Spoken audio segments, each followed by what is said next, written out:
Look at this ice cube. Seems simple, right? Just frozen water, sitting quietly in your drink. But what if I told you this ordinary ice can actually make electricity? Scientists have just discovered that when ice is bent, stretched, or twisted, it can generate electric charge. This unusual property is called flexoelectricity, and it happens at temperatures all the way up to freezing point 0 degrees Celsius. In experiments, researchers placed a block of ice between two metal plates.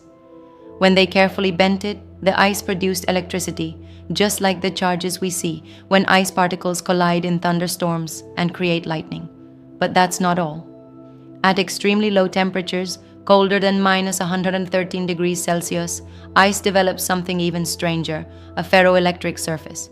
This means the ice can hold a natural electric polarization, which flips when an electric field is applied, almost like a magnet flipping its poles. That puts ice in the same category as high-tech materials used in sensors and electronics. Imagine that, ice cubes acting like smart materials. This discovery changes how we see ice. It's not just frozen water, it's an active electric material shaping nature, from thunderclouds to future technologies.